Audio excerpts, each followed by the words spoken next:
dos profesores invitados que nos van a hablar de temas que son curiosamente cercanos y a veces no lo sabemos.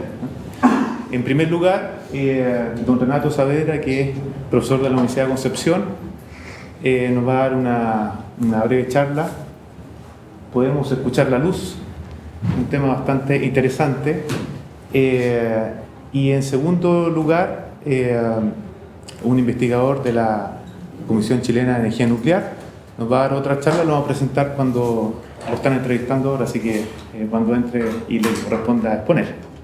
Así que, en virtud del tiempo, vamos a invitar a don Renato, si es tan amable, y agradecer la gentileza que tiene de compartir con nosotros. Gracias. Buenos días. Bueno, primero dar los agradecimientos a la Universidad Austral, a Osvaldo, que es el motivo de nosotros la tesis de Osvaldo acá, por la oportunidad, por la confianza en realidad. Y lo que le contaba un poco a Enrique, estar acá es para mí es casi como venir a jugar la primera división. Desde que trabajo en fotoacústica siempre supe que este instituto es un instituto relevante para la acústica. Trabajaban con temas de acústica, entonces yo en algún momento tengo que llegar allá y mostrar lo que estoy haciendo por si les interesa. Estuve acá hace como 2 años, no, unos 5 años con el Universo de la Luz y dimos una charla que tiene los mismos fundamentos de esta. Pero sí que si hay estudiantes y profesores presentes, sí podemos escuchar la luz, que es algo muy pelacable para los que trabajan en acústica, pero sí van a ver y estoy seguro que van a encontrar un montón de cosas que son muy familiares para ustedes. Bueno, todo esto parte porque existen modelos de comunicación inalámbrica, que para muchos es muy habitual en estos momentos. Pero esto tiene una historia un poco más larga. La historia parte de teléfonos que eran aparatos muy grandes. Ayer vimos uno ahí en Entrenago, casi tomó fotos, hasta esta comunicación en dispositivos muy pequeños. Entonces esta comunicación ha sido una evolución de comunicación alámbrica a comunicación inalámbrica. Sin embargo, la historia no es tan así. Bueno, esta es la primera llamada que hace Alexander Graham Bell en 1876. Nosotros estábamos ahí iniciando la guerra del Pacífico en Estados Unidos. En Chicago estaban haciendo llamadas telefónicas, las primeras llamadas telefónicas. Pero nuevamente hay causas ocultas que desconozco, pero la comunicación inalámbrica data de 1880. Alexander Graham Bell, en paralelo al desarrollo del teléfono que ustedes conocen, desarrolló un fotófono. Está patentado también en la misma fecha, que era un dispositivo que permitía comunicaciones a distancia. Este es el dispositivo eléctrico, hay uno que es netamente acústico, pero acá él modula la luz, tiene un espejito acá, él la concentra, y esta luz se enfoca con un espejo parabólico en una resistencia que cambia de resistividad, entonces puede generar una señal eléctrica modulada. Ese era un teléfono inalámbrico, y claro, sustituyeron esto por señales eléctricas con cable. El teléfono tenía estas propiedades, dicen que lo probaron en barco, pero también hicieron algunas pruebas de campo. Bell le escribe a su padre, emocionado, que en el verano de 1880 había podido comunicarse, había podido transmitir señales de un lado a otro con luz. Y luego lo perfecciona un poco y aquí tiene un aparato modulador, entonces ahora concentra la luz en este espejo parabólico, en esta membranita, que uno puede escuchar como un sonido, y funciona. Entonces, no sé, hay artículos del Times que dicen que, como siempre pasa estas cosas, había un temor hacia la tecnología y esto no se desarrolló. Y tuvimos que darnos una vuelta por los teléfonos con cable hasta nuevamente tener comunicaciones inalámbricas en dispositivos como este. Entonces, el inventor o descubridor de este fenómeno, que se llama fenómeno, es un efecto fotoacústico que sí permite escuchar sonido de materiales que son estimulados ópticamente. Ese es el fenómeno fotoacústico, fue descubierto por Bell, y al año siguiente son estos climas culturales o climas de ideas científicas que están dando vueltas, pues Tyndall y Röntgen, el mismo de los rayos X, que tuvieron algunos trabajos al respecto de este fenómeno. De hecho, hay unas cartas que tiene Michelson, el inventor del espectrómetro de Michelson, entre Bell y Michelson le dice a Bell que en realidad el aparato es relevante lo que acaba de inventar Bell. Bell patenta esto, que es lo que ustedes ven en el póster. Esto es de los espectroscopios de la época. Yo tengo aquí un slip, puedo meterle luz, y aquí pongo mi muestra, en esos tiempos de ser gaseosa o líquida, y escucho por acá. Y este aparato quedó ahí por muchos años. Entonces, la pregunta era, ¿podemos escuchar el sonido de la luz? ¿Vamos a escuchar el sonido de la luz? Claro, este es Víctor escuchando la voz de su amo. Entonces, lo que vamos a hacer es cambiar el modelo, sacamos el disco, la cosa que da vuelta, tenemos una fuente luminosa, un ventilador, un modulador óptico, que es un modulador mecánico que prende y apaga la luz a alguna frecuencia conocida. Enfocamos esta luz en una membranita, ustedes deben conocer esas de las agujas antiguas que tienen una membranita. Entonces enfocamos en esa y vamos a escuchar un sonido. Ese es el principio del efecto fotoacústico. Entonces, como el desafío aquí es para que usted hágalo usted mismo, ¿ya? Y es re simple, es algo que pueden hacer en el colegio. Tienen un frasco con un carbón de hollín, un grafito, de pintura de grafito, un micrófono, el que ustedes quieran. No metan esos Bruegel porque no, ya, pero tomen esos de 5, de 1000 pesos, los ponen ahí, sellan y acercan la luz. Esto está reportado en una experiencia, sale en el Physics Teacher, que yo cuando la hice decía, no escucho nada, la verdad, no se escucha nada. Ya, o sea, hacia el aire no se escucha nada, y no se escucha nada. Entonces ahí uno le tiene que hacer el upgrade tecnológico y hace un experimento que ya no lo puede hacer en el colegio, aunque igual lo puede hacer en el colegio o en una universidad. Es que le pone aquí un espectrógrafo de Fourier, ponen estos que hacen transformadas de Fourier online y va teniendo las transformadas. Entonces en el espectro de Fourier aparecen dos picos que no se asocian a alguna frecuencia que uno pueda escuchar, así a simple vista o sin ruido. Entonces tenemos 100 Hz y esto 200 Hz. ¿Por qué 100 Hz? Si estamos enchufados a 50 Hz, que sería que la lámpara hace el flickering. Entonces uno tiene que pensar un poquito y el paso siguiente, supuestamente la lámpara es así un flickering sutil. Entonces tenemos 50 Hz y si tenemos la potencia, que es el cuadrado del voltaje, o sea, la lámpara está prendida aquí y aquí. Entonces está prendida acá. Acá tenemos 50 Hz, pero como está prendida acá, duplicamos la potencia y la tenemos a 100 Hz. Entonces lo que estamos haciendo acá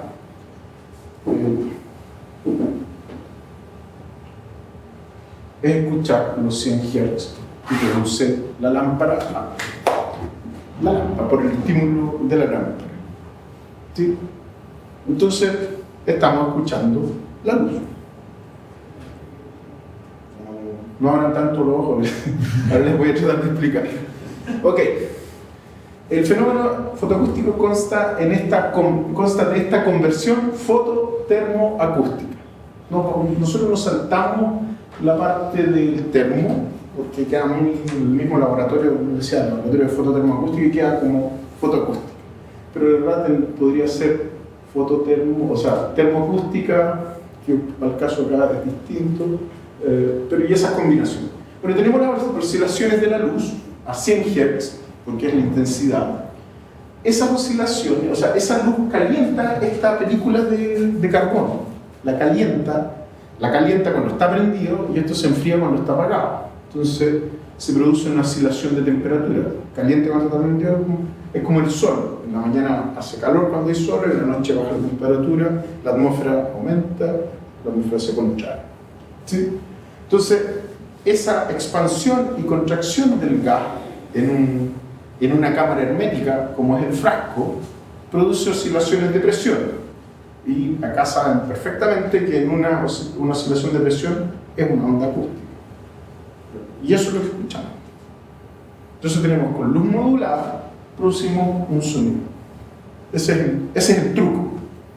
¿Okay? Entonces, nosotros aplicamos esto para varias cosas y esto se formaliza y hacemos espectroscopía fotoacústica, y esto ya no es hágalo usted mismo, esto ya es más formal. Entonces uno tiene luz modulada, uno tiene una fuente de luz, esto es una muestra y es estimulada con luz, y para ordenar las cosas las hace con una fuente, con un modulador. Puede ser un modulador mecánico, un chopper, o puede ser un modulador electroacústico, o ahora uno ya modela directamente el LED o el láser, lo prende y lo apaga, ya no tiene que ser un dispositivo mecánico. Produce una absorción óptica en el material. La absorción óptica va a depender del tipo de material y de la luz que estemos empleando. Entonces excita un tipo de transición, y cuando vuelve esto, puede volver rápidamente en términos de vías de fluorescencia, se llaman, o en vías que son no radiativas. Esas vías no radiativas se transfieren como calor al medio. Entonces el medio se excita, aumenta su temperatura. Entonces si yo estoy en un ambiente, o sea, todos los materiales van a producir una expansión, ¿ya? Una expansión térmica. Cuando está prendido se expande, cuando está apagado no se contrae. O van a producir una alteración del medio, puede ser un cambio de densidad, puedo cambiar el índice de refracción, puedo cambiar la conductividad térmica, o sea, perdón, electrónica, puedo cambiar varias cosas con este ciclo. En el caso de la acústica, de la fotoacústica, voy a tener esta expansión térmica dentro de una cámara, entonces crece, disminuye. Entonces antes voy a producir estas ondas térmicas que viajan por el material y que después se van a difundir al medio y van a producir esta generación de ondas de presión. Ahora, puedo escoger una que es la detección acústica, que es con micrófono o con piezoeléctrico. Yo no la hago con piezoeléctrico, ahora está muy de moda hacerla con piezoeléctrico, porque es la tendencia a hacer tomografía y se detecta con piezoeléctrico estas ondas de presión, no ondas de temperatura. Si yo me fuera un paso atrás, podría tener detectores piroeléctricos y detectar los frentes de temperatura que se producen por esta absorción óptica. También se puede hacer. Entonces, esos son métodos fototérmicos. Entonces, puedo detectar, como en un espejismo, los cambios de índice de refracción, y eso se llama efecto de Mirage, porque se calienta la superficie que se está estimulando. Entonces, yo paso un láser, una cosa óptica, un estímulo óptico, se va a cambiar ese índice de refracción y va a cambiar su dirección. Y puedo medir ese cambio también. Y esos son métodos fototérmicos. Y uno de esos métodos fototérmicos es la fotoacústica, que es lo que les estoy contando hoy. Dentro de la técnica fotoacústica hay varios procesos. Nosotros trabajamos con excitación modulada. Puede trabajarse con una excitación pulsada, con un láser como el que tiene Gonzalo, que son de disparo continuo. Estos son láser continuos, no sin disparo, que uno tiene que ponerle un dispositivo mecánico para que el ventilador que los prende y los apague. Y tengo una generación indirecta, que es lo que le contaba, uno calienta la superficie y tiene esta cámara hermética que es donde se produce la onda de presión. Podría tener una generación directa cuando tengo gases. Podría generar en un gas, podría generar esta señal de fotoacústica directamente. Nosotros no hemos hecho gases en Chile, pero podríamos hacer algo que queremos hacer dentro de los próximos 5 años. Nosotros estamos en esta variante. ¿Okay? Y con Gonzalo, un poco las ideas que teníamos que lograr con Osvaldo era trabajar con los láseres de allá y hacer generación directa en sólido, con el neodimio YAG y cosas así. Entonces, la realización de este concepto es: tenemos una fuente de luz, un modulador mecánico, una muestra en la cual le ponemos una cámara hermética, esto calienta y por difusión produce estas ondas térmicas que producen estas ondas acústicas acá y que yo escucho con un micrófono de 500 pesos, un micrófono de 1500, de $3. Este es un sistema ya más en serio. Tengo un modulador, un chopper que puedo mandar. Tengo un lock-in y en esta parte que está en este cuadradito es lo que trabaja Osvaldo, es la virtualización de esta parte. Este es un amplificador lock-in. Osvaldo va a explicar los detalles de un lock-in, pero es un amplificador de alta ganancia en una frecuencia fija. Tiene ganancias de sobre 100 a la frecuencia que yo ponga acá. Entonces, como el micrófono, ustedes saben, está escuchando todo, me interesa escuchar las señales que se producen a la frecuencia de modulación. Entonces me sincronizo, me bloqueo con fase con este amplificador. Entonces, actúa como un filtro también, corta todas las otras señales y amplifica mucho la señal que viene con esta frecuencia. Bueno, Osvaldo propuso un sistema integrado de esto por las cosas que sabe acá y lo que va a hablar en su tesis enseguida. Entonces este es un modelo para aplicar el concepto de un modelo experimental para aplicar el concepto de efecto fotoacústico. Esta es una de nuestras cámaras. Esto es un trozo de aluminio, el cual nosotros lo perforamos. Entonces cuesta encontrar, en la universidad cuesta encontrar buenos mecánicos. Tenemos una cámara fotoacústica, un canal que une al micrófono. Entonces, uno tiene que diseñar esta cámara para, si yo no quiero amplificación resonante, no quiero resonancia dentro de esta cámara. Como son tan chicas y el aire tiene longitudes de difusión térmica un poco grandes, o sea, no tengo problemas con resonancia. Si yo cambiara mi frecuencia, sí voy a producir resonancias del gas acá, y eso puede ser un problema en algunos casos, o una ventaja en el caso de los gases, que yo me aferro a la amplificación resonante para lograr una mejor señal de analitos de baja concentración. Nosotros ocupamos esto. Primero teníamos un Radio Shack ya no lo hacía más, y compramos ahora unos de 2 pines, y también una vez el desconocimiento del novato compramos un Rubel y lo pusimos y un postdoc lo pegó. Y ahí está, y no lo podemos sacar, entonces pero está muy bueno. Creemos que no fue una buena inversión hacer eso, podemos resolver el mismo problema, pero sí, sí funcionan muy bien. Les voy a explicar, se los voy a contar al tiro. Tenemos un problema con respuesta de frecuencia. La otra alternativa, esto de acá es una cámara, esta es lo que llamamos cámara cerrada, que fue la primera celda fotoacústica que se hace. Las puede cambiar de acuerdo al problema, pero uno siempre tiene como sus regalonas que están calibradas y en las que terminan ocupando muchas generaciones de estudiantes. La idea es que cada estudiante se pudiera hacer y hacer, porque uno ya las calibra para la aplicación particular. Pero la solución es esta, que se llama celda abierta, donde ocupamos como cámara acústica el mismo micrófono. Entonces tapamos, acá se pone la muestra, y el espacio que está entre el espacio que forma el electreto ya nos sirve como cámara acústica, y si la tapamos, vibra el aire y queda ahí atrapado. ¿Okay? Y uno lo puede poner, que hay que enfocar en la mesa óptica, este es el microfonito, entonces uno tapa acá, que son los experimentos que hizo Osvaldo con este. Este no es el tuyo, este es de la Francia, así que igual este. ¿Ok?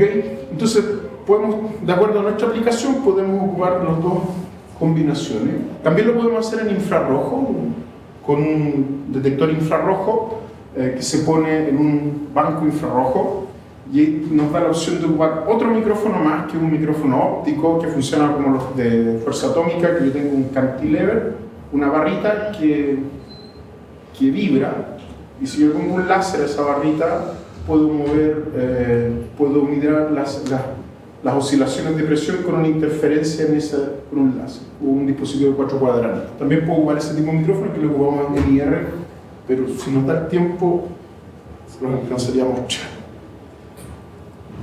Bueno, esto es un poco de teoría. ¿Qué ocurre? Llega la luz por este medio, este es el aire, calienta la muestra y hay difusión de calor hacia acá, hacia acá. Entonces lo que yo voy a generar por difusión de calor va a ser una onda térmica hacia acá, y hacia acá también, podría medir en los dos lados. Entonces estas son las ondas térmicas que están propagándose en este lado, y como esto está oscilando, están en diferentes tiempos. Entonces estas se propagan y se atenúan en esta parte. Esta distancia es lo que se conoce como longitud de difusión térmica. Bueno, el modelo fue propuesto recién en el 76 por Rosenberg, y era algo más o menos simple, que es resolver 3 ecuaciones de difusión térmica para 3 medios acoplados, lo que se hace en ecuaciones diferenciales parciales.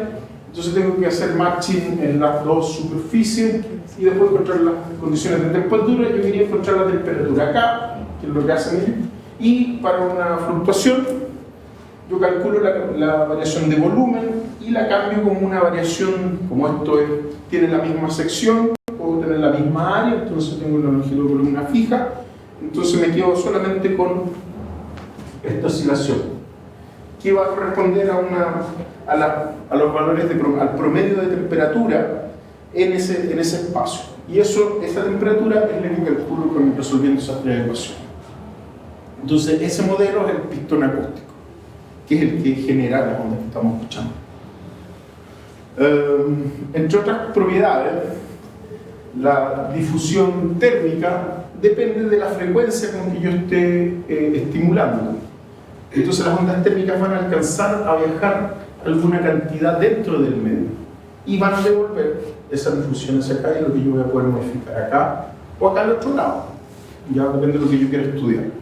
Entonces, para cobre o para aluminio, tenemos este es aire, mucho más abajo. Si ocupara helio, también sería diferente. Esto es en sólido y esto es en gaseoso. Entonces, yo puedo ocupar distintos materiales de acople o estudiar distintos materiales. Esta propiedad de depender de la frecuencia me hace cambiar el nivel que yo estoy estudiando. O sea, si yo aumento la frecuencia, estoy viendo material mucho más arriba, y si es muy rápido, estoy viendo solo en la superficie, que es una propiedad, se llama perfilamiento, y esto es dependencia de la frecuencia con la difusión térmica.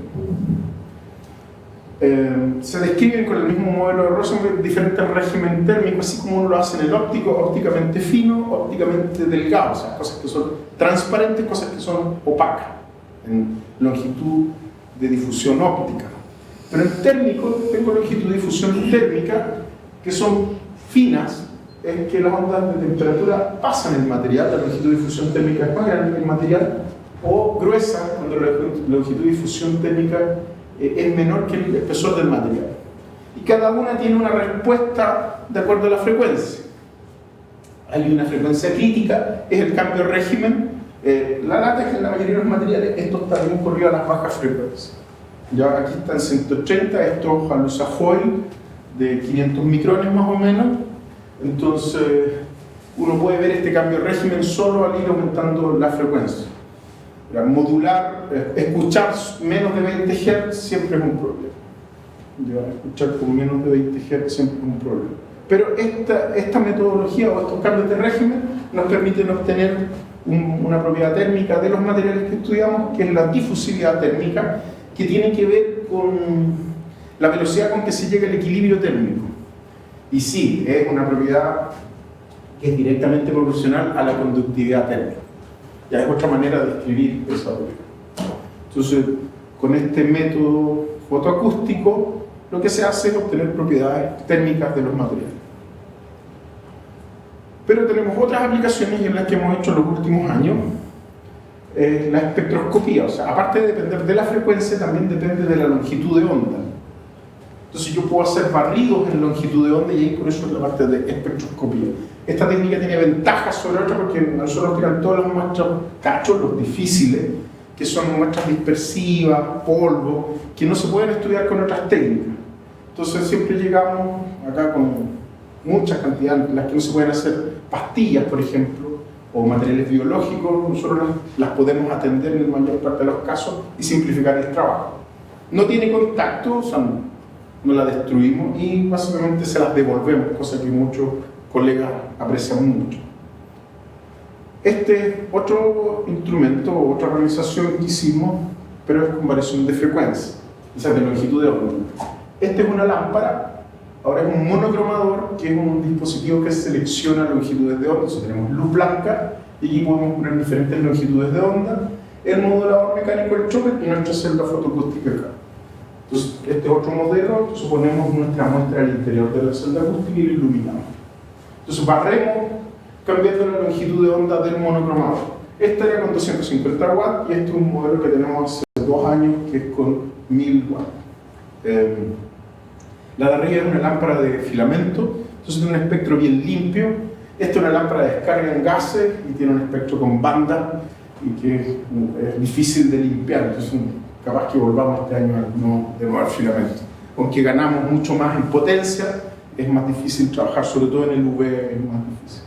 Este fue el primer artículo que sacamos, tomando Gracilaria chilensis, pelillo, esta alga roja de las costas chilenas. ¿Por qué se estudia esto? Porque es una alga roja que tiene un complejo de proteínas que transfieren la longitud de onda, la longitud de la onda de la luz, a estos centros de fotosíntesis. ¿Ya? Entonces tiene este arreglo de antena que está compuesto por ficocianina, ficoeritrina y aloficocianina, para ser más eficientes. Son algas rojas, no son verdes, entonces pueden hacer fotosíntesis con ese sistema de antena. Entonces los chicos de bioquímica estaban estudiando un experimento de condicionamiento en base a iluminación. Entonces iluminaban esta alga con diferentes colores. Entonces había diferentes expresiones de proteínas. Entonces lo que significa sacar los ficobilisomas, donde está esto, y separar proteínas. Es un trabajo de 15 días o un mes. Entonces Max Figueroa, amigo Gonzalo, navegante también, dijo, oye, ¿por qué no las ponemos acá? Entonces llegaron con estas algas y las pusimos. Este fue el primer espectro que tuvimos. Entonces le dijimos, ya chiquillos, extraigamos los ficobilisomas y también pongamos. Pusimos los ficobilisomas y después pusimos ficocianina. Y claro, nos dimos cuenta que en nuestro espectro empezábamos a reconocer los mismos que ellos tenían. Acá no están los que ellos tienen, son solo los nuestros. Pero que los podíamos deconvolucionar, de poner alga cruda a ahorrarnos varios pasos de extracción. Entonces en este espectro, estos cototitos, estos pics, representaban a los mismos espectros que uno podía ver antes del proceso, después del proceso de extracción. Entonces, bueno, esto fue lo primero que hicimos nosotros, pero esto se puede hacer comúnmente, otros grupos lo hacen, pero lo podíamos hacer nosotros, lo que nos puso muy contentos. Aplicando la misma metodología dijimos, ok, ocupemos esto para detectar cosas. Entonces, unos colegas de química decían complejo, son metal unido a un ligando, una estructura cromófora, y que cambia de color en base a la presencia, en este caso el de paladio, cambia de color y nos da un espectro más o menos característico que iba a modificar su altura, eso es el visible, de acuerdo a la concentración. Uno lo puede hacer por fotometría, es muy fácil, sí, pero cuando queremos ver bajas concentraciones, los espectrofotómetros no resuelven y hay mucho ruido. Pero acá no teníamos ese problema, entonces podíamos bajar nuestros límites de detección a 13 microgramos litro, que esto es un ppb, entonces no teníamos problema. Bajamos nuestros límites de detección de paladio. En esta aplicación en fotometría ellos estaban llegando a 100 microgramos, nosotros podemos llegar a 10, lo bajamos en 1 o 2 órdenes de magnitud. Entonces replicamos lo mismo con otros complejos metálicos, para este paladio, cobalto, ferrocina, y este es plomo TAC. Entonces replicamos, hacíamos nuestro espectro en fase sólida, no tenemos que hacer una solución. Lo que tiene algunas ventajas porque uno puede hacer mediciones de estos metales in situ, o sea, tomar muestras de agua, pero no llevar el agua, sino llevarse la resina en la laboratorio. Y la resina se seca súper fácil en nuestro filtro, eso nosotros las podemos meter en nuestro espectro. De aplicaciones de fotoacústica, preparando esta charla, encontré esto, que les puede interesar. No sé, ustedes me dirán si la revista es relevante, la Acoustic Science and Technology japonés. Esto no lo hago yo, lo encontré preparando esto. Estos japoneses tienen una lámpara muy intensa e iluminan un trozo de carbón. Pero la modulación está dada con una fuente sinusoidal, puede ser un tono, en un tono, pero está modulada la luz en un tono. O puedo meter una canción, de hecho en el paper meten una canción, y escuchan con un sonómetro, escuchan lo que emite el carbón. Ahora, la discusión de ellos es que era porque andan buscando fuentes de sonido puntuales, y es lo que se está investigando ahora en tomografía fotoacústica. Cuando yo ilumino con láser, estoy haciendo cosas, necesito reconstruir la fuente, pero a partir de puras fuentes puntuales. Es un problema matemático que se está trabajando en tomografía fotoacústica. Entonces la motivación de este artículo era eso. Ustedes me dirán, yo no soy parte, pero estaba publicado en un journal de acústica, y que era realmente un experimento de fotoacústica al aire. Es el único trabajo que encontré de ellos porque el otro era una presentación en conferencia, de hecho era la misma foto. Bueno, en el hágalo usted mismo, podemos hacer un upgrade de esto. Entonces le vamos a poner un tubito a la cosa para escucharlo. Entonces ustedes conocen mejor que yo esto de los resonadores de Helmholtz. ¿Ya? Entonces vamos a calcular el largo del tubito que hay que poner acá para tener un sonido que no lo escucha. Claro, entonces hay una amplificación acá de unos 10 decibeles que uno ya empieza a escuchar el tono. ¿Okay? Bueno, esta idea, desafortunadamente lo publica y ya la gente empieza a hacer cosas, inspiró a un grupo en Bélgica. Nosotros estamos metidos dentro del centro, nosotros hacemos cosas, hacemos productos también y hacemos mucha diseminación, cosas para museos. Nosotros hemos trabajado en la exposición de Universo de la Luz y ya hemos vendido algunas piezas de exhibición a algunos museos, al MIM y al CICAT que está allá. Entonces siempre andamos buscando cosas, pero tomamos la idea de los belgas y ellos hicieron un fotófono. Entonces esto suena. Entonces tomo con luz, pongo una corneta, mi sonador, y lo escucho. Entonces tengo 3 cornetas, y por eso que estamos interesados, estamos trabajando en replicar esto. En esta exhibición donde yo puedo escuchar directamente la luz. Entonces, con un fenómeno que parte en 1880, puedo tener todas estas aplicaciones científicas y también puedo tener un aparato sonoro estimulado con luz. Claro, hay que hacer todos los cálculos. Aquí ya no lo está haciendo con la luz solar, lo estoy haciendo con un láser, con unos LED, y tengo que calcular esta estructura resonante, que ustedes tienen mucha experiencia en esto. Y los agradecimientos, este es nuestro centro. Nosotros somos el Centro de Óptica y Fotónica, somos un programa de financiamiento basal de CONICYT. Estamos en Concepción, en la Universidad de Concepción. Gracias por la invitación, espero haberlos motivado con esta breve charla. O sea, hay muchas cosas técnicas, desafortunadamente no tenemos mucho tiempo para conversar, pero espero volver en alguna instancia allá a trabajar, porque algunos de ustedes, de los chicos, se motiven en varios problemas de los que hacemos nosotros. Estoy seguro que muchos ya tienen algunas inquietudes de fenómenos que seguramente ustedes ven y que podemos replicar acá. Okay. Si no tienen otra pregunta, o tienen algunas preguntas, eso sería mi presentación breve por hoy. Gracias.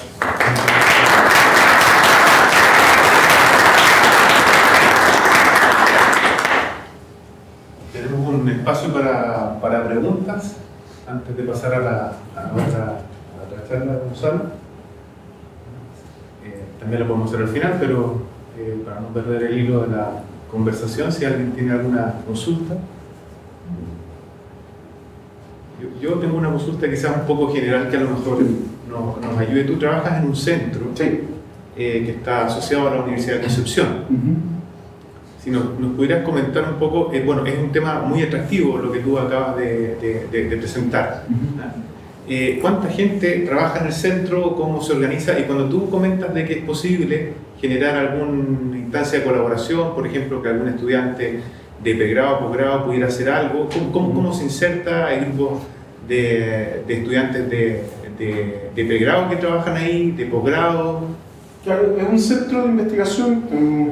El centro es un centro de óptica cuántica y comunicación. Tiene la parte de ingeniería que es fotónica.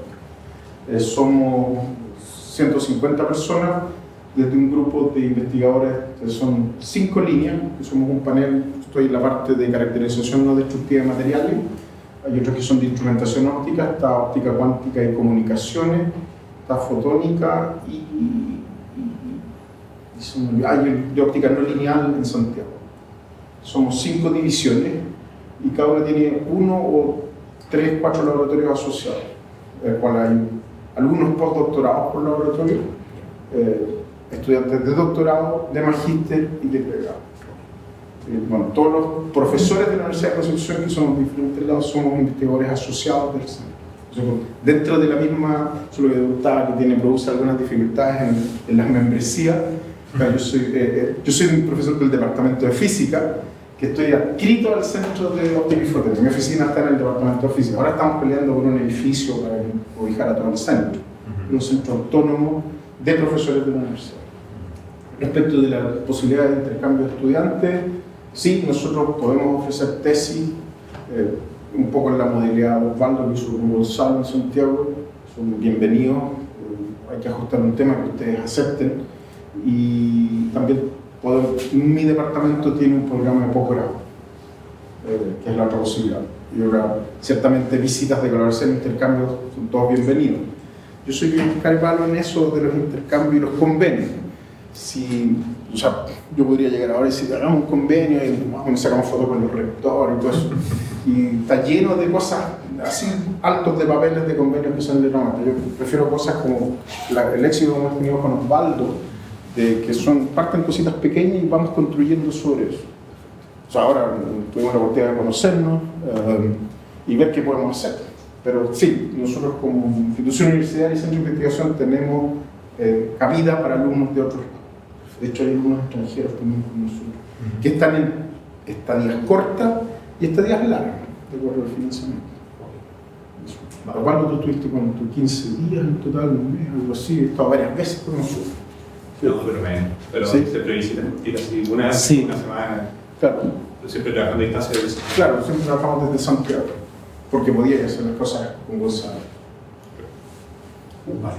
Perdón, tengo una consulta para ustedes, digamos. Perdón. Yo tenía una consulta de tipo técnico.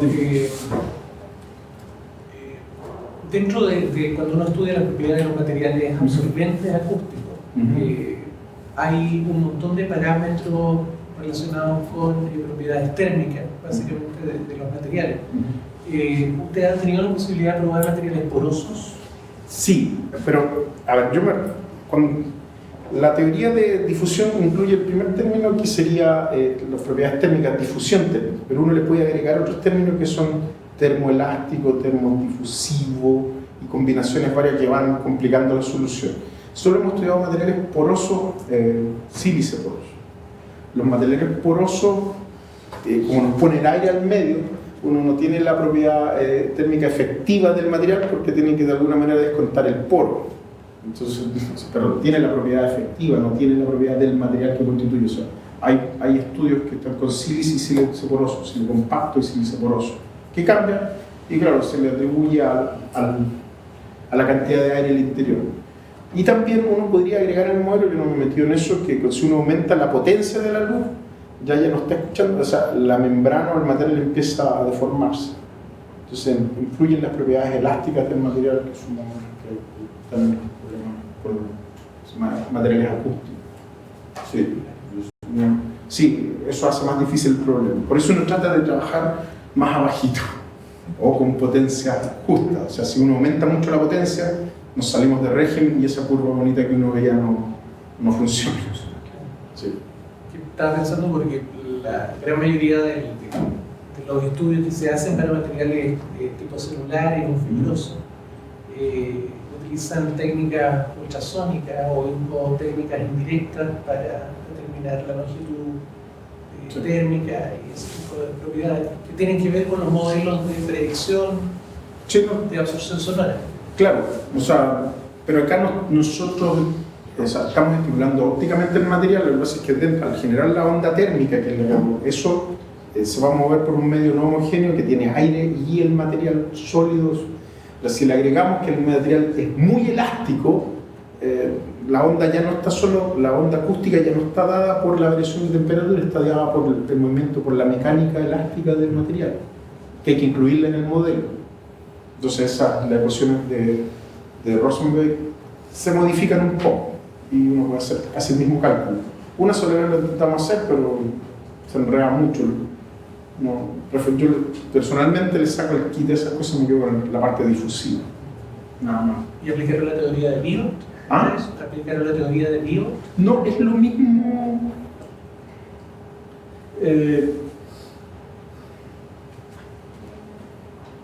Acá se agrega otro término que no lo tengo en este modelo. O sea, otro término. Aquí estamos agregando esta parte difusiva y hay una componente de elástico, no me acuerdo en estos momentos, no tengo memoria de ese tema.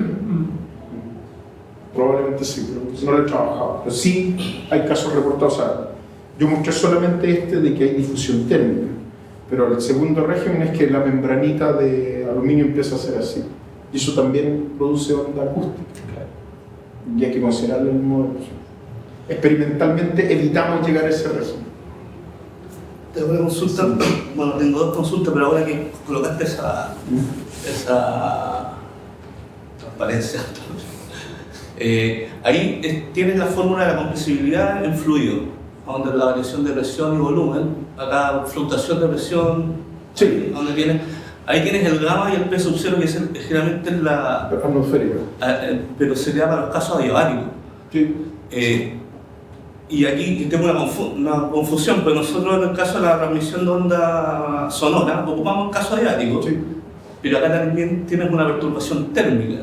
Y nosotros consideramos caso adiabático y tú consideras caso adiabático incluso cuando tienes una onda como térmica que está produciendo esa... Pero lo único que sigo de la parte adiabática es decir que este volumen se comporta de esa forma. Entonces lo que estoy considerando es, ok, esto es dinámico, entonces tengo que cambiar la temperatura, o sea, ok, este pedazo va a sufrir variaciones de presión ya producto de este cambio de acá, o sea, sí, no se va a expandir hasta acá. Pero si se expandirá. Claro, esos cambios rápidos de presión se supone que no van a generar una transmisión un cambio de temperatura en el medio donde se está produciendo la compresión y donde se está produciendo la en otros modelos con otras frecuencias sí ocurre. Y hay que considerarlo en un modelo. Claro, y eso es lo que... Sí, no, para esto, que es lo que nosotros ocupamos, no es necesario. Claro, nos pone dificultades porque nos restringimos a los parámetros experimentales. O sea, si yo le aumento mucho la luz, empieza a pasar todo eso que dice. Entonces se empieza a mover todo. Incluso, por ejemplo, cuando me mostraba el micrófono solo, si yo elimino todo el micrófono, estoy teniendo señal que viene de los componentes del micrófono. Entonces hay que iluminar el spot solo de mi muestra. Porque si no estoy excitando todo vibra. Bueno, y lo otro es que, bueno, el título, desde que entré me produjo una confusión. Bueno, nosotros somos acústicos, no sé si a alguien más le llamó la atención, porque para mí escuchar la luz, en el caso del experimento para usted mismo que tienen ustedes ahí, tú tienes una luz, una ampolleta, una luz incandescente, no sé cuál, que son ondas electromagnéticas. Las ondas electromagnéticas tienen una frecuencia, son ondas. Lo que nosotros estamos escuchando realmente ahí o el título para mí debería haber sido: podemos generar sonido con luz, porque yo no estoy escuchando la luz ahí. Para empezar, la luz, una ampolleta como esta tiene una frecuencia electromagnética altísima y tú estás emitiendo ondas, hablaste de 100 Hz, que es prácticamente la oscilación o la modulación de la luz lo que estamos escuchando, no la luz en sí, que la modulación en sí, me estás hablando de 50 Hz que se prende y se apaga en un segundo 50 veces, si la rectifica son 100 veces, por lo tanto, y esos 100 Hz no tienen absolutamente nada que ver con la luz emitida por la frecuencia de la luz. No, sí. Eso, no te digo, es como a mí como acústico me genera confusión. No, si la idea es esa. No, claro, lo que pasa es que yo no estoy escuchando la luz, para nada. No estás escuchando la longitud de onda de la luz ni la frecuencia de la luz, estás escuchando el estímulo de la luz. Claro, lo que pasa es que generalmente uno cuando piensa en esa forma es como que uno va, ¿qué es lo que pensé yo? A un transductor que sea capaz de transformar la onda electromagnética que genera la sensación lumínica y que se transporte al área. Pero eso es lo que hace la espectroscopía. Cuando lo hago en espectroscopía... Yo te lo estoy diciendo por el título, que no. me generó esa duda. No, por supuesto. Bueno, es la idea de tener la provocación. Ahora, si uno cumple la expectativa... No, está bien. Qué bueno que lo hagas porque no... O sea, en general lo promovemos siempre así, porque claro, el sonido de la luz... Claro, sí, técnicamente tienes razón en el que no es la misma frecuencia de la luz. Es totalmente... Estoy escuchando la luz. Porque no tengo, si yo no tengo luz, no escucho nada. Sí, pero la pregunta sería, como tú estás calentando prácticamente un material y ese material está generando expansiones, compresiones que generan una onda, yo podría hacer el mismo experimento con otro material y con ondas que no se vean electromagnéticas, que estén fuera del rango de la luz. Por lo tanto, ya estaría generando sonido, según el título que tienes tú, con ondas electromagnéticas y no con luz. ¿Sí? Ya. Con mecánicas también lo voy a hacer. Dice. Claro, yo estoy generando. Con trigo se puede hacer. Estoy generando un fenómeno a partir de la luz que genera sonido. Por eso os pregunto. Afirmación. Vale. Yo mi duda era que no quiero extenderme por Gonzalo, pero sí, no sé, en algunas cosas probablemente de esto ustedes tienen temas parecidos. No sé si la parte de acústica, no sé, creo que tienen más del 70% de las cosas como va a ser estos experimentos. No sé si tengan alguna vinculación con origen de muestra, cosas que me sirven materiales aislantes. ¿Qué les faltaría para hacer cosas como esta? Si es que les interesa. O sea, hay mucho que hacer, es muy interesante. Porque tienen harto avanzado en la parte de acústica.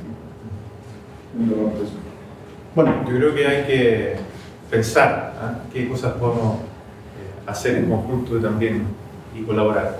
Renato, muchas gracias por la colaboración. Gracias.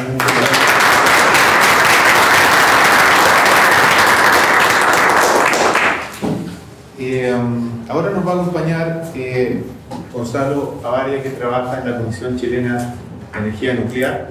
Ambos investigadores son parte de la comisión de examen de titulación de don Osvaldo Cuadrado, que ya lo nombraron varias veces. Voy a darle el contexto, ya que Renato hizo el comentario.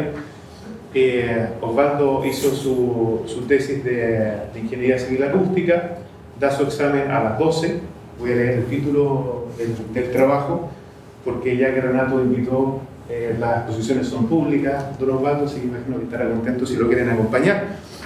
La tesis es espectroscopía en descarga de plasma, foco e implementación de amplificador lock-in para espectroscopía fotocústica. Lo dije de buena manera. Así que si alguien queda entusiasmado también con parte de esta exposición, está invitado al examen, que es a las 12 en el edificio 7000, la sala 7302. El programa que viene en el mismo canal, en otro lugar. Así que vamos a dar espacio entonces y aprovecho de comentar de que esta colaboración que se dio por medio del trabajo de tesis de Osvaldo, del cual el profesor Arenas es parte de la comisión, es un ejemplo de las cosas que se pueden generar cuando existe el interés de colaboración entre instituciones que incluso físicamente estamos en lugares distintos y hay temas que efectivamente nos pueden convocar. Así que muchas gracias. Bueno, muchas gracias. Bueno, como decía el profesor Suárez, soy Gonzalo Avaria, soy un investigador del grupo de plasma de la Comisión Chilena de Energía Nuclear. Esta presentación va a tener menos conexión con la acústica, porque voy a hablar más bien de lo que hacemos allá, para que ustedes se enteren de qué es lo que pueden encontrar ustedes si es que van a la Comisión Chilena de Energía Nuclear, para que no piensen que solamente es el reactor que tenemos en La Reina, sino que hay más cosas que podemos hacer. En este momento, los que formamos parte del laboratorio estamos acá. Justo hoy, a esta hora, debe estar tomando el avión Ariel Tarifeño, que acaba de irse a hacer un postdoc a España. Pero finalmente somos más o menos los que estamos ahí, para que se hagan una idea de quiénes somos. Este es el grupo de los investigadores. Bueno, por allá estoy yo. El jefe del laboratorio es Leopoldo Soto, el que está aquí. Y tenemos a María José, Cristian Pavé, Ariel Tarifeño, Yalap Yain, que es un estudiante de doctorado que vino desde India para hacer su trabajo en Chile, en el laboratorio de nosotros. Biswajit Bora, que es un investigador indio también, que es un doctor en física y está haciendo, es investigador del departamento. Y Patricio San Martín, que es nuestro apoyo técnico y mecánico del laboratorio. Él lleva a la realidad todo lo que nosotros diseñamos en el papel. Y lo que ustedes ven ahí, en donde estamos parados, es la descarga Speed 2, de la que voy a hablar un poco más adelante, pero para que se hagan una idea del tamaño que tiene. Tenemos distintas colaboraciones con muchas universidades. Por acá está, parece que no guardé la... Estaba por ahí incluido Renato, pero parece que la versión que salvé parece que esta no es la más actualizada. Así que, claro, entonces tenemos en distintas universidades. Por ahí está el lugar donde yo fui a hacer mi postdoc, ¿ya? Con Jorge Roca en Colorado State University. Y bueno, esta presentación es la que uno le hace normalmente a los gringos. Cuando uno va a Estados Unidos le dice, mire, Chile es así, porque hay algunos que no saben. Entonces, quise usarla igual porque da un sentido de proporción. Bueno, somos un país bastante largo y angosto. Y los físicos, bueno, tenemos una población, según el último censo, que va a chequear, pero bueno, somos alrededor de 17 millones de personas, ¿ya? Más o menos. Físicos habemos 350, y lo pongo así como físicos con arroba porque en realidad hay hombres y mujeres que hacen física, ¿ya? Y investigadores en física con publicaciones, eso es porque hay muchos profesores que hacen física pero no están específicamente haciendo investigación, o sea, hacen docencia pero no necesariamente investigación, entonces más o menos son del orden de 250. Y físicos de plasma, nuevamente hay hombres y mujeres acá que hacen plasma, somos alrededor de 20 en el país. O sea, es una proporción bastante pequeña, 20 con respecto a 17 millones. Cuando yo hice esta misma presentación en un congreso de Estados Unidos que era de física de plasma, este congreso era, me parece que iban como 2.000 o 3.000 investigadores en física de plasma, solamente. Entonces yo les dije, mire, si nosotros quisiéramos hacer una conferencia equivalente, seríamos 20, o sea, podemos caber aquí en esta sala y no necesitamos el edificio, el mega edificio, no. Y bueno, tuve que corregir ese número porque, como dije, hasta hoy en la mañana éramos 7 investigadores en la Sechen, ahora somos 6. Pero todavía ahora está abierto ese puesto, así que va a llegar alguien más a cubrir a Daniel. Lo que voy a hablar hoy día va a ser el programa de investigación para que se hagan una idea general de lo que hacemos en la comisión, solo en el departamento de plasma. No voy a hablar de la comisión de la visión general de la comisión, que también hace investigación y en otros temas bastante interesantes. Los experimentos disponibles que tenemos ahí y, bueno, finalmente un poco de aplicaciones en las que hemos estado trabajando. Bueno, primero el plasma es una descarga eléctrica que se produce entre dos electrodos y lo que hace ahí es que dependiendo del material que haya dentro, puede ser un gas o un material sólido, va a producir una vaporización de ese material y va a producir entonces que se ionice el material, ¿ya? Entonces, por ejemplo, si usted tiene una descarga con gas, van a lograr que el gas comience a ionizarse, van a sacar los electrones que tienen los átomos y entonces se va a formar un fluido que se llama plasma, el que está compuesto por los iones por un lado y por los electrones, que todos ellos se mueven de una forma que parece un fluido. Este es el experimento más grande que hay al momento de física de plasma, se llama el Z-Machine, que se llama Z porque ellos trabajan con experimentos Z-Pinch, que lo voy a explicar un poco más adelante, y en este caso lo que ellos están tratando de hacer es lograr fusión nuclear, ¿ya? Esto no es la fisión que uno conoce de los reactores nucleares, esto es fusión nuclear, o sea, yo junto ahora dos núcleos y los fusiono y genero energía a través de ellos.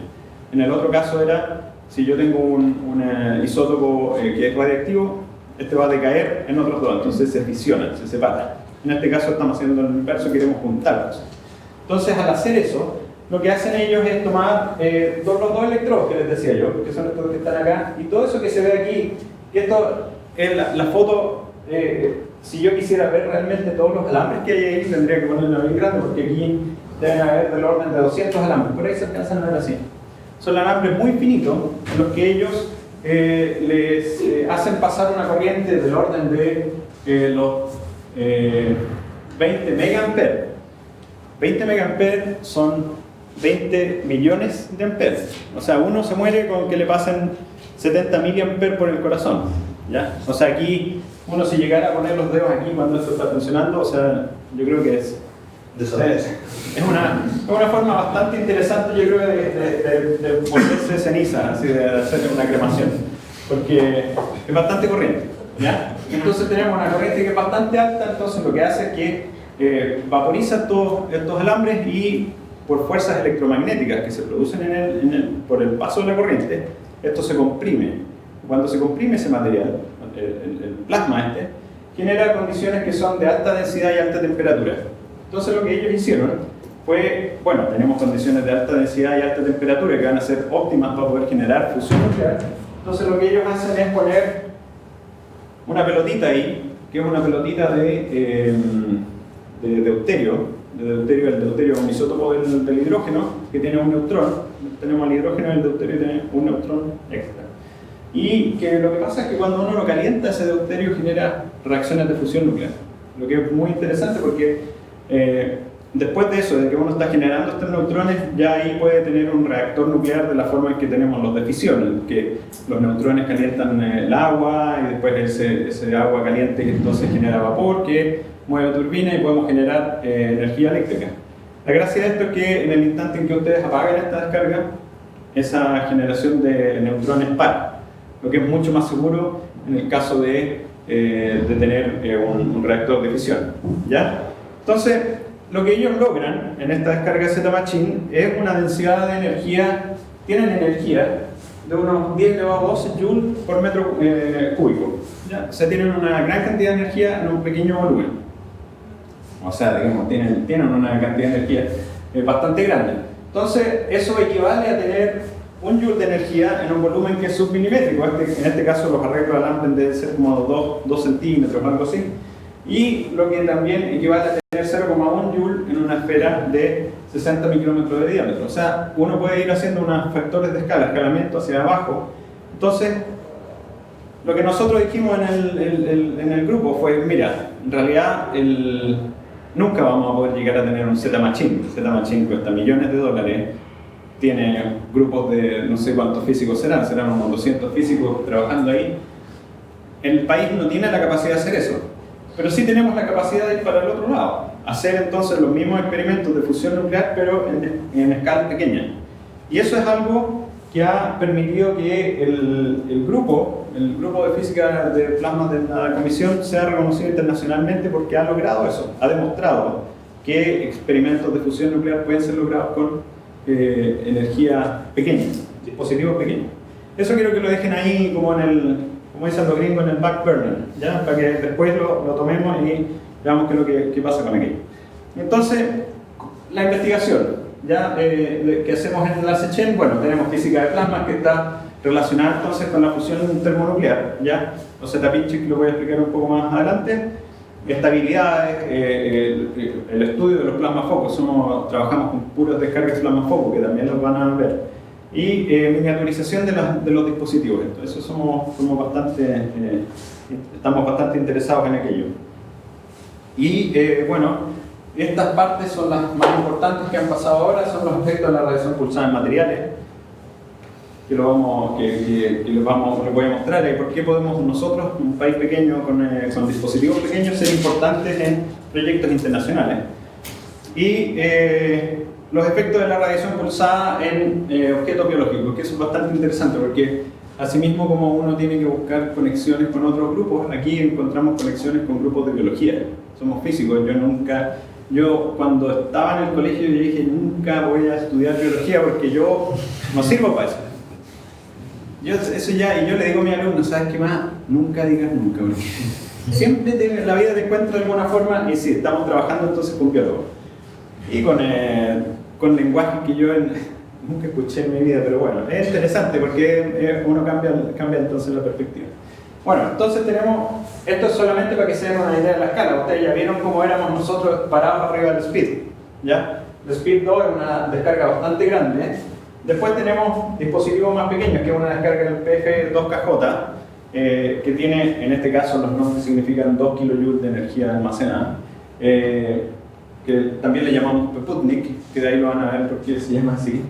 El PF400J, el 50J, el 2J, que es un dispositivo bastante pequeño y bastante interesante, y este que se llama el nanofoco, que es incluso más pequeño y se comporta como una descarga plasmafoco por estos factores de escala en los que hemos ido no sé si pioneros, pero que es el hilito que hemos estado tirando para hacer la investigación. ¿Ya? Y bueno, los diagnósticos principales que tenemos, bueno, son señales eléctricas, formas de caracterización de plasma bastante rápido, espectroscopia visible, ultravioleta y de rayos X, que es lo que hago yo, y que fue la conexión que tenía Osvaldo para poder después hacer espectroscopía fotoacústica, porque tenemos que tener el instrumento espectroscópico para poder hacer la espectroscopía. Y bueno, caracterización de materiales, lo que les decía yo recientemente. Entonces, ¿qué es lo que es un descarga de plasma foco? Yo les decía que tienen que tener dos electrodos para que se forme esa corriente, ¿cierto? Y además de eso le agregamos un aislante, porque si pusiéramos estos dos electrodos aquí no veríamos nada.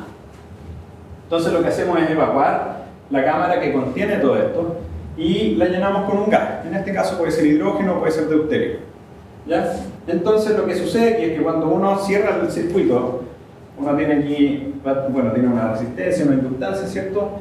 Y tiene energía, la energía esa que yo les hablaba, los joules, los kilojoules y todo eso, está almacenado en estos condensadores. Entonces lo que uno hace es cargar el condensador, y no sé si ustedes han tenido la experiencia, pero que quizás sí, si les han pasado electricidad y magnetismo, después uno puede descargar ese condensador y les va a dar una descarga que puede ser un RC, un RLC, ¿cierto? Que eran por distintas formas en las que se descargaba este condensador. En este caso, este va a descargarse de la misma forma que un RLC, ¿cierto? Entonces, lo que pasa es que aquí tenemos mucha energía y la cerramos con un switch que es muy rápido. Entonces, toda esa energía se va a ir directamente al plasma, o sea, se va a ir al gas. Lo que va a hacer que se forme una pequeña lámina de electrones que están viajando ahí, están tratando de conectar. Entonces, estos dos electrodos están tratando de hacer la conexión eléctrica, y cuando sucede eso, ahí existen fuerzas electromagnéticas que empiezan a separar esta lámina desde el aislante y lo empiezan a mover hacia arriba.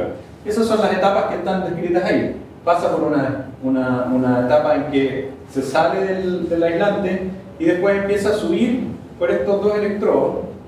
La corriente está ahí pasando, ¿ya? Empieza a subir hasta llegar al punto más alto del que donde se produce esta región de alta densidad y alta temperatura, que se llama el plasma pinch, ¿cierto? Y que nosotros le llamamos Z pinch porque tiene una simetría en el eje Z, ¿ya?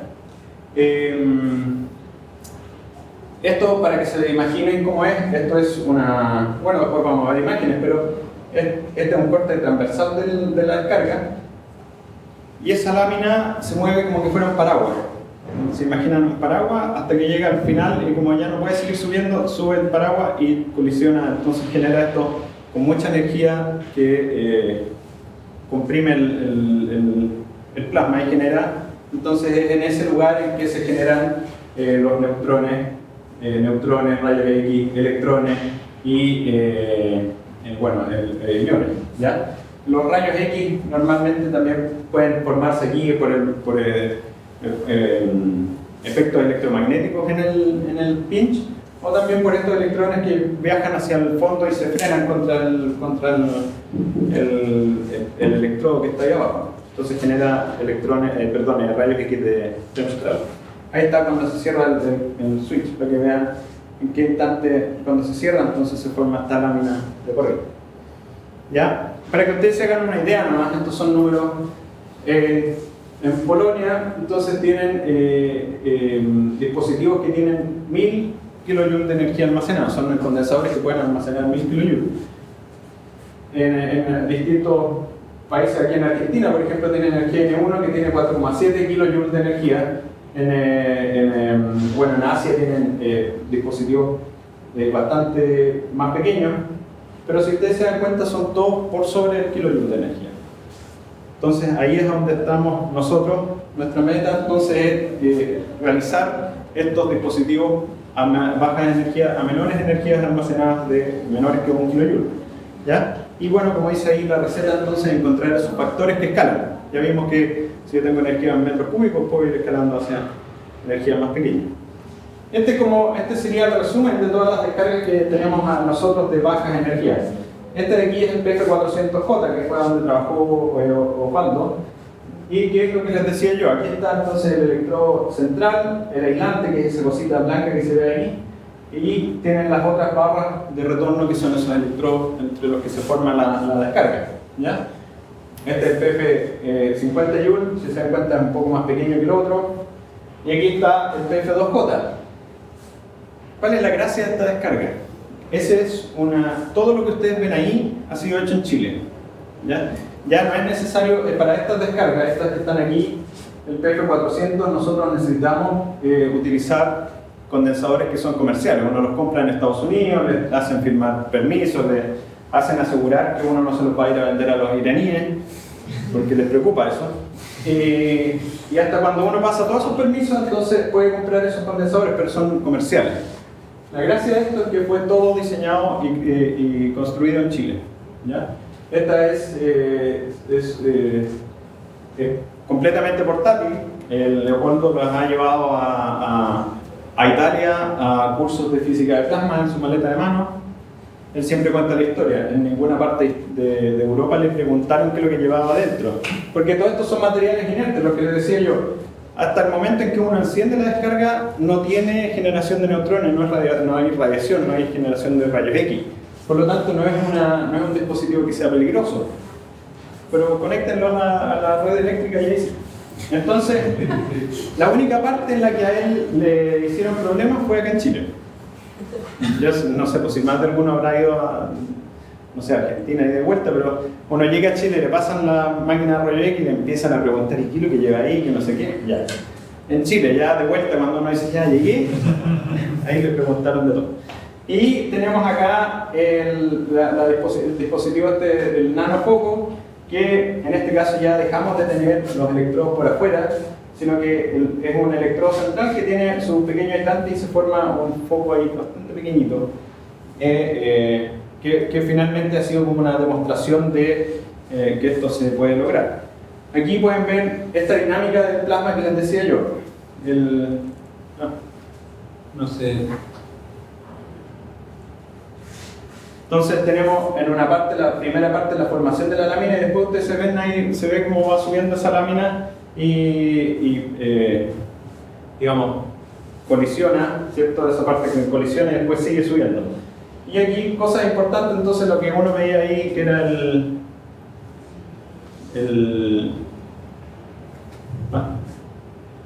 cosa importante aquí, uno ve el pinch, entonces que se empieza a formar, ahí ya está el pinch formado, y ahí se desarma. Todo eso pasa en tiempos que son de los órdenes de los nanosegundos. Los tiempos que de aquí a acá son como 300 nanosegundos, o sea, es algo, uno si lo mira es así, un flash, eso sería todo. Pero hay muchas cosas pasando. Todo esto fue tomado con cámaras que son ultra rápidas que permiten entonces medir estas cosas. Eso de ahí es la pluma de plasma que después ha sido utilizada para hacer investigaciones en materiales, que obviamente lo vamos a ver creando, digamos, la historia, de que lo van a ver más adelante. Esto de aquí es lo que se veía del nanofoco. Si ustedes se dan cuenta, se genera la misma dinámica, se genera una descarga por aquí por el electrodo y después se genera esa burbujita que sale. Y es una cosa que es bien pequeño, esto de aquí es de un milímetro de diámetro. ¿Ya? Entonces, con eso, lo que les decía yo, tenemos capacidad entonces de generar fusión nuclear. ¿Cómo sabemos que generamos fusión nuclear? Porque tenemos neutrones que salieron de la fusión nuclear. Y bueno, esto de aquí son unas curvas nomás de cómo funciona la descarga, pero esto es lo importante, llegamos a tener una producción de neutrones que está dada que cumple con los mismos parámetros que las otras descargas eléctricas, que su producción de neutrones cambia respecto a la cantidad de gas que hay ahí, la presión. Y tenemos entonces emisión, que en este caso era, me parece que era de los 10 elevado a 6, claro, 10 elevado a 6 neutrones por disparo, ¿ya? Y lo mismo para un plasma foco que era bastante pequeño, de 50 joules, que toda la gente en la comunidad científica decía esto es imposible, usted está loco. A Leopoldo le costó bastante trabajo convencer a la gente de que sí estaba funcionando, ¿no? Y aquí hay otra prueba de que tenemos emisiones del orden de los 10 elevado a 4 neutrones, ¿ya? Con un dispositivo que es de menor energía. Entonces, los proyectos que tenemos, el generador Skip 2, me voy a apurar nomás para que lo vean ustedes. Entonces, los que estamos parados ahí, ustedes ven, esto fue una descarga que fue donada por la Universidad de Düsseldorf, así nomás. Lo que hubo que hacer fue pagar el transporte y se regaló todo lo que estaba ahí. Y es un generador entonces de energía almacenada de 187 kJ, es la más grande que tenemos en la comisión. Y en ella, esta descarga estaba optimizada para generar descargas de plasma foco, ¿ya? De estas que estamos viendo. Pero sin embargo, uno de los colegas ahí, el Cristian Pavés, fue el que hizo una modificación entonces de esta descarga para que pudiéramos ocupar arreglos de alambre, así mismo como hacen el Z-Machine, pero en vez de tener los 11 MJ que tenían allá en el Z-Machine, acá tenemos 187 kJ. Lo que implica que podemos hacer bastante investigación en ello y nos abre más la posibilidad de hacer otros tipos de descargas en ella. En este caso, la importancia de esto es que, como la descarga esta no estaba diseñada para funcionar con arreglos de alambre, es como que, bueno, había la posibilidad de que si uno no le hacía las modificaciones eléctricas para que funcionara con un arreglo de alambre, que podríamos haber tenido una explosión, mega explosión ahí, porque no podría haber habido una forma de entregar esa energía a los alambres como correspondía. Pero él lo logró hacer. Aquí ustedes pueden ver una de las etapas en que todo eso de ahí son los alambritos que se ven allá arriba, ¿ya? En que se están empezando a evaporar los alambres. Esta es la primera parte donde le está llegando la corriente. Entonces lo que ustedes ven aquí son cuando los alambres se están recién vaporizando. Es como, ustedes si ven las fotos, la secuencia de imágenes, en la siguiente foto ya no están los alambres, sino que hay una cosa que es un plasma, y después van a ver la siguiente foto y se va a ver comprimido. ¿Ya? En este caso, lo que pasó fue que las siguientes imágenes, creo que los canales del detector habían fallado. Pero sin embargo, cumplimos con las mismas condiciones anteriores que generamos entonces rayos X y partículas cargadas. ¿Ya? Arreglos de alambre, de nuevo, todo lo que nosotros queremos hacer es hacer investigación en dispositivos pequeños. Aquí tenemos lo mismo, un dispositivo que se llama multipropósito y que tiene de nuevo estos condensadores que son comerciales, y adentro la cámara de descarga también le ponen alambre y tiene en este caso una energía almacenada de 540 kJ más o menos. O sea, es bastante más pequeño que los 187 kJ que habíamos visto antes. Y en este caso también, aquí se ve mejor la dinámica esa de los alambres. Aquí ya están ya vaporizados los alambres, y ustedes pueden ver aquí que esas cosas que se ven ahí son el material del alambre que se está yendo hacia el centro, por estas mismas fuerzas electromagnéticas que impulsan este material hacia adentro, y se empieza a juntar, y cuando se junta, genera, aquí se ve, esto era donde estaban los alambres antes, y ustedes ven que aquí hay una columna de plasma, ¿ya? Entonces cuando ya está funcionando, está pasando la corriente por ahí, por ese plasma, esta columna se comprime y nuevamente entonces tenemos alta densidad, alta temperatura, y podemos generar entonces condiciones de generación de partículas cargadas, rayos y distintos otros productos.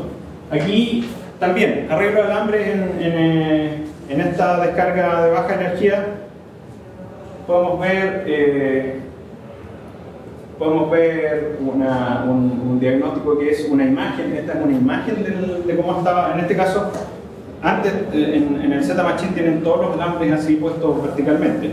En este caso se tomaron dos alambres y se giró la base, entonces se forma una X. Cuando se forma esta X, lo que pasa acá es que se genera un plasma, también el material empieza a irse hacia el centro y se genera un punto aquí que es aquí, se alcanza a ver en el centro.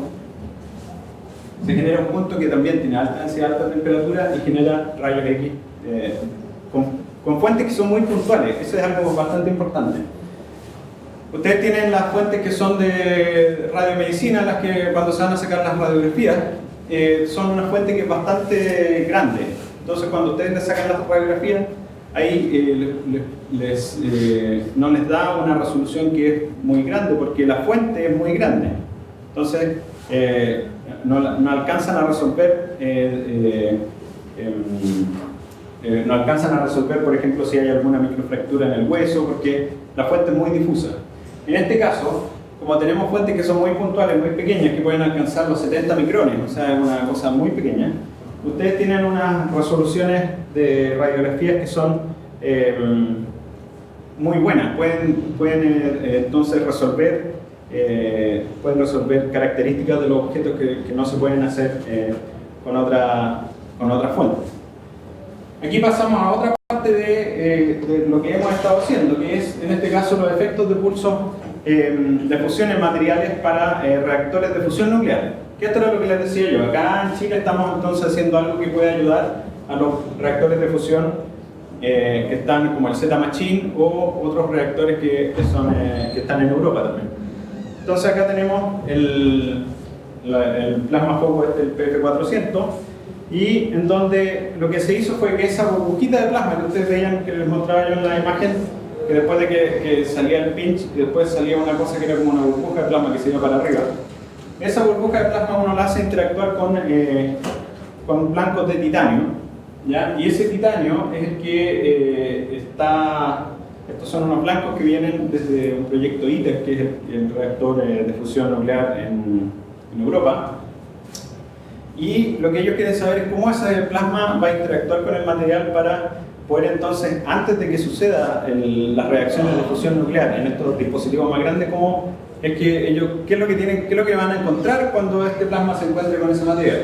Entonces aquí se ve que esta descarga pequeña logra modificar la referencia. Se ve aquí como un titanio bien plano, pero algo se ve que se generó aquí. Esto es a simple vista, esto es una foto directamente del material, que algo le pasó. Pero cuando uno se va a los microscopios ópticos, uno ve que el material no tiene mucha variación, ¿cierto?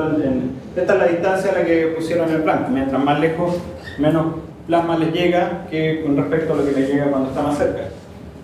Y ustedes pueden ver que cuando está más cerca hay un cambio dramático en la morfología de la muestra. O sea, hay algo que le está haciendo el plasma, lo está calentando, está entregando la energía, y eso hace que ya cambien las propiedades del material, que no me voy a adentrar mucho en aquello, pero si alguien está interesado lo puedo conversar.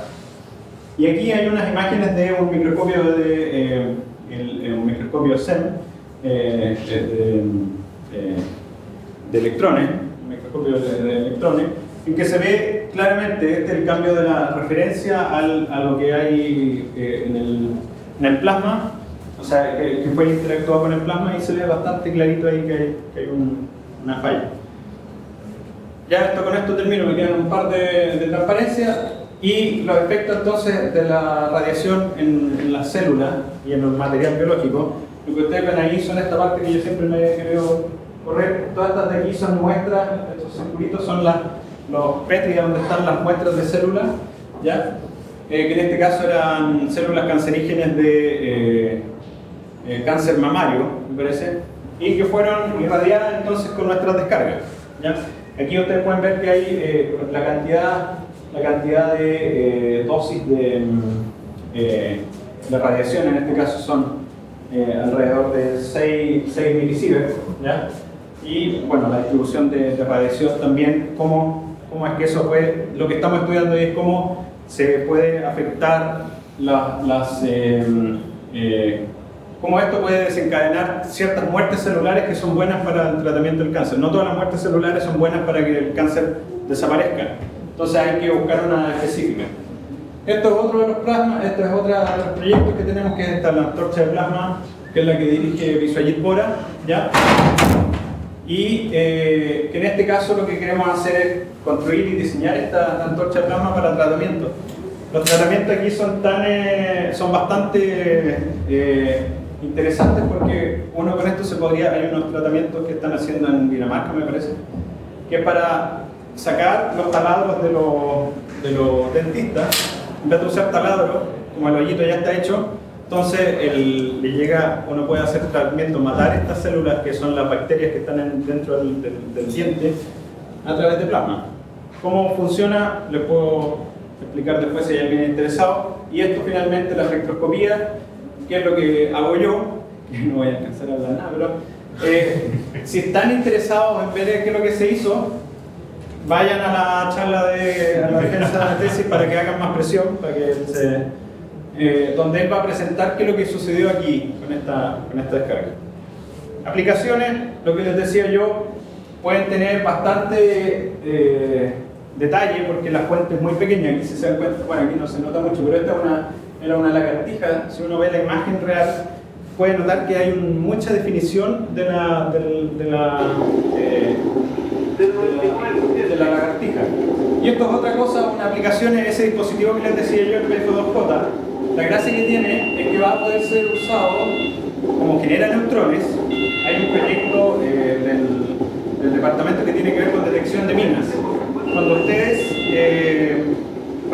hacen incidir neutrones sobre un material que tiene agua, como en este caso, no que tenga agua, pero que tenga carbono e hidrógeno, ¿ya? Por ejemplo, las bombas minas antipersonales no tienen metal, porque si no los militares empezarían a pasar un detector de metal y podrían saber a dónde están estas bombas. Esas bombas están hechas de plástico, y como tienen plástico, no se pueden detectar. Entonces lo que uno hace es que si lanza neutrones hacia esta bomba bomba antipersonal, esos neutrones se van a reflejar y pueden ser detectados por detectores de neutrones, ¿ya? Y al ser detectado, uno puede encontrar estas minas con bastante precisión. Nuevamente también, si alguien está interesado, yo se lo puedo explicar con más calma después. Esto es importante, si alguien quedó con dudas de esto, les aconsejo revisar estos videos en YouTube. Esos videos en YouTube son unos videos que se hizo en conjunto con Daniel Alcaíno, Vane Miller y el cabrón chico este de los 80, que siempre se me olvida el nombre. Pero ustedes pueden buscarlo acá. Si quieren encontrarlo más fácil, vayan a YouTube y vean en el canal Ciencia Entretenida, ¿se llama? Y van a poder encontrar todas las explicaciones de qué es lo que es un plasma, qué es lo que es la potencia pulsada y qué es lo que es la fusión nuclear. Para que lo puedan ver con calma en la casa y eso. Busquen así por Ciencia Entretenida, más fácil. ¿Ya? Son bastante interesantes esos videos, así que se los aconsejo. Y eso sería todo. Muchas gracias. No sé, por el tiempo yo creo que me vamos a dar para las preguntas, pero solo agradecer a los proyectos y contarles que en el 2014 estamos cumpliendo 20 años del Departamento de Termonuclear, ¿ya? Y este año también fueron los 50 años de la Comisión Chilena de Energía Nuclear. Así que bueno, muchas gracias y gracias por la disposición que han tenido ustedes para recibirnos. Algo que no tiene nada que ver con ustedes, pero sí puede tener, por eso vayan a ver la charla de Juan. Muchas gracias.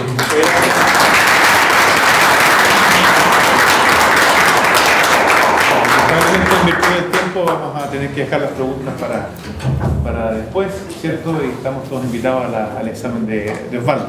Muchas gracias por la asistencia y muchas gracias a Renata Gonzalo por la gentileza de compartir con nosotros las cosas que están haciendo muy interesantes.